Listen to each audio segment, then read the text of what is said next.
नमस्कार।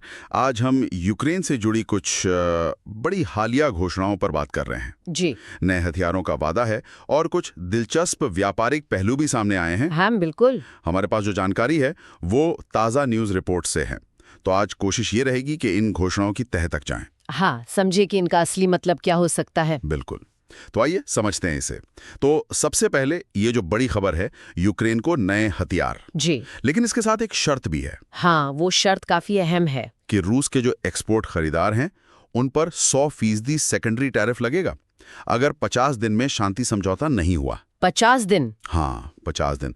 ये समय तो बहुत कम लगता है ना। बिल्कुल, ये 50 दिन की डेडलाइन और वो भी सेकेंडरी टैरिफ की धमकी के साथ, ये वाकई ध्यान खींचने वाली बात है। ये सेकेंडरी टैरिफ क्या है, थोड़ा और समझाएंगी?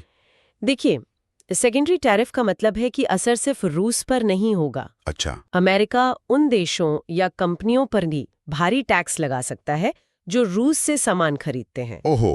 तो इससे रूस के लिए अपना माल बेचना मतलब बहुत मुश्किल हो जाएगा, क्योंकि उसके ग्राहक पीछे हट सकते हैं डर के मारे। समझ गया। तो ये एक तरह का आर्थिक घेराव है रूस के व्यापारिक पार्टनर्स के जरिए। हाँ बिल्कुल, काफी आक्रामक तरीका है ये आर्थिक दबाव बनाने का। सही कहा। और इसमें यूरोप का भी जिक्र आ रहा है। जी, यूरोप की भूमिका भी अहम बताई जा रही है। डच प्रधानमंत्री रुट्टे का बयान आया है कि हाँ। यूरोप ये पक्का करेगा कि शांति बातचीत में यूक्रेन की स्थिति मजबूत रहे। हाँ, और अमेरिका और यूरोप के बीच किसी समझौते की भी बात है। हाँ, वो समझौता क्या है असल में? देखिए, अगर इसे थोड़ा बड़े परिप्रेक्ष्य में देखें तो इस समझौते के तहत अमेरिका यूक्रेन को हथियार सप्लाई करेगा। और ये बड़े पैमाने पर होगा, सिर्फ एयर डिफेंस सिस्टम नहीं। अच्छा, और क्या? बल्कि मिसाइलें भी और काफी मात्रा में गोला बारूद भी।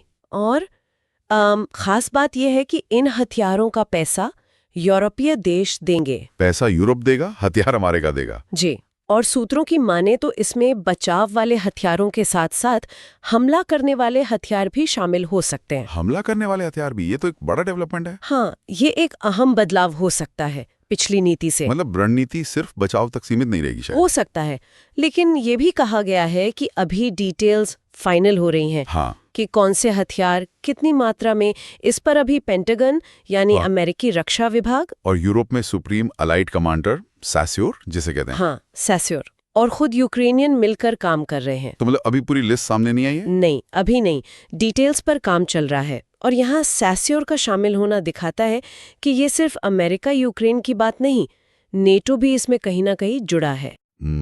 ये बात तो है। खैर, ये तो हुई हथियारों की बात, लेकिन इसी बीच कुछ और व्यापारिक खबरें भी हैं। हाँ, वो भी दिलचस्प है। अमेरिका का इंडोनेशिया के साथ एक बड़ा सौदा हुआ है, करीब 15 अरब डॉलर की ऊर्जा खरीद। हाँ, 50 बोइंग जेट विमान। और टैरिफ में कमी है। और भारत के साथ भी ऐसे ही किसी समझौते पर काम चलने की बात है।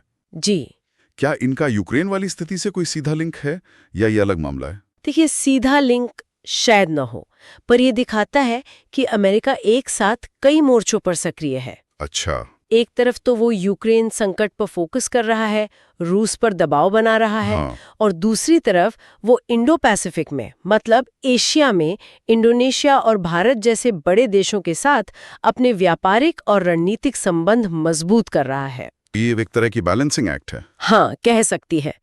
यूरोप में स्थिरता पर जोर देना और साथ ही एशिया में अपनी स्थिति मजबूत करना, ये दिखाता है कि वैश्विक राजनीति में अमेरिका अपनी प्राथमिकताएं कैसे साध रहा है।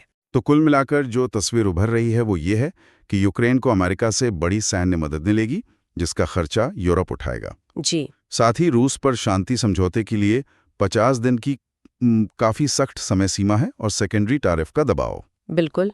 और इन सब के बीच अमेरिका एशिया में अपने व्यापारिक रिश्ते भी आगे बढ़ा रहा है। हाँ, संक्षेप में यही है। तो अब आगे क्या होगा ये देखना होगा। हाँ, और यहाँ एक सोचने वाली बात है, शायद हमारे सुनने वालों के लिए भी, बताइए।